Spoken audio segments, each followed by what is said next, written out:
Here with Rootstown's Colbie Curall and Bailey Kidd after their 68-55 win over Mogadore. Ladies, congrats on the win. That second quarter, it was a one-point game. You guys went on an 11-0 run and built the 11-point lead at the half. That was really the difference in the game. Just talk about the strategy going into the second half after building the lead. We were just we didn't give up any offensive rebounds in the whole second quarter, which I think that was a big deal. We talked about focusing more. We had a lot of steals in the first quarter, and we just couldn't convert and finish our layups. We talked about finishing the plays that we make for ourselves, because there was a lot of points left on the board that we just didn't put away from our pressure on defense, and that's really what we just adjusted. Yeah, I mean, Mogadore's a really good team, and they're physical, and they knew we were going to be physical. I think second half adjustments is more just based on fighting back, don't give into that, just keep going. Then that second half, you kept a double-digit lead the whole time. Really just gradually built it up throughout the third and fourth. Just talk about finishing the game off. Yeah, no, definitely. So they obviously went to man. They threw in a couple presses. So we definitely just had to adjust to that, because we were used to a 2-3 in the first part. I think we did really good scoring off their man, taking one-on-one opportunities and putting some of them away. I think that we also we continued to not give up offensive rebounds and second chance points and force a lot of turnovers. They had almost double the turnovers we had, and I think that was really good. A coach likes to say we don't get brownie points for getting steals. We have to make the layup. We have to finish on our plays. Yeah, I mean, Mogadore, if you give them any chance, they're going to fight their way back. So we just knew that we had to keep our foot on the gas and just keep going. And Bailey, you had 10 points off the bench. Just talk about coming in off the bench and giving that spark and contributing. Yeah, I mean, I get a lot of support from the starters, so it's really nice to come in with a group that supports me and just knows that I'm capable of doing it. So it's really nice to play with my teammates that, I mean, they're my best friends. Yeah, speaking on that, Bailey definitely gives a lot of horsepower to the team. She is our spark. She comes off the bench. Her and the couple others that come off, they definitely bring a lot of energy. Bailey gets really good rebounds and hustle plays, and she dove on that one ball. She is definitely a player that you want on your side. All right, then Colbie, you had 26, and I hear that's a career high for you, so congratulations. Yeah. 17 free throws. Just talk about how aggressive you were getting inside and getting to the line tonight. Yeah, I mean, I had a lot in the first quarter, just getting in, splitting some gaps and catching some arms. Definitely I was trying to finish through those plays, but sometimes I just got a little caught up.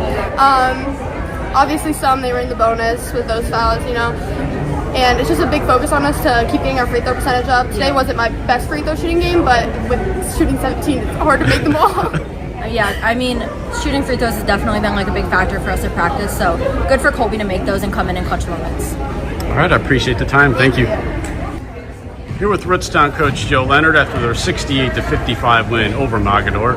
Coach, congrats on the win. I talked about the girls. That second quarter, it was a one-point game. You had that 11-0 run that really put you guys in the lead, gave it the double-digit lead, and you guys just pretty much built on it there in the second half. Just talk about that little stretch in the second quarter and then on into the second half and finishing the game off. Yeah, I mean, we knew coming in, it's a good team. So it's a rivalry game. They know us well. They used to play us twice a year, so they know what we're all about. They know the press, the whole 9 yards. And I knew they were going to come in. They were going to be physical. They really had a nice game plan, and so they pushed back. And then we responded, which we need to do that if we're going to continue to take steps this season. So I thought our girls did a nice job. Every time that they brought it closer, we took the necessary steps to collect ourselves and get a good quality shot. So Colbie had 26 points, which I'm told is her career high now. She had shot 17 free throws, so she was really aggressive going to the basket, getting to the free throw line. Let's talk about her aggressiveness tonight. Yeah, I mean, she does a great job. So we've really expanded and put the ball in her hands more often. Point guard wise, and she's responded well, and I think the whole team has overall, and the scoring has gone up. But they ran a zone there for a while, and then it went man, and so she just stays aggressive. And for her to score 26 points, those are huge numbers. I know the rebounds were also big, but most important is one turnover. As many times as she's had the ball in her hands and only had one turnover is really big as well. Then you got some nice contributions from your bench tonight. Bailey Kidd had 10. Olivia O'Neill hit a couple big threes. Just talk about the bench and what they were able to do for you guys. Yeah, I mean, if we're going to have the season that we all think and that we want, we've got to have the bench. And so that's why, we really, as a coaching staff, try to get them as many valuable minutes as we possibly can. And they're responding. We're getting better and better. We're getting minutes from a lot of different girls. One might have a good night one night. One might have a good night the other night, but I thought overall Olivia O'Neill did well. Bailey Kidd obviously did well. Eva Tishma, Addison Paulna. I mean, when you're going 9 deep and you're getting contributions from that many, that's a good sign.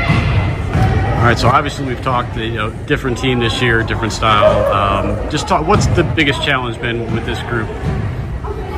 They like to compare themselves to last year. And so maybe they don't like to, but maybe other people do. And so I've told them, I said, you can't do that. It's not fair to you. It's not fair to us. That team last year was, had the greatest run in the history of the school. Right? It had the greatest run in the history of Portage County girls basketball. And so you guys are comparing yourself to that. And so I think we've moved past that. And this group now realizes at 8-2 and where we're sitting in the max RPI, we can have a special season as well. And so whether that means we get to this stage, that stage, we don't go out and say we need to win a district in order for it to be successful or get to a regional. We just need to continue to get better. And so that's just understanding who we are and what our strengths are and playing to it. When we do that, good things will happen. All right, Coach, appreciate the time. Thank you. Very good. Thank you.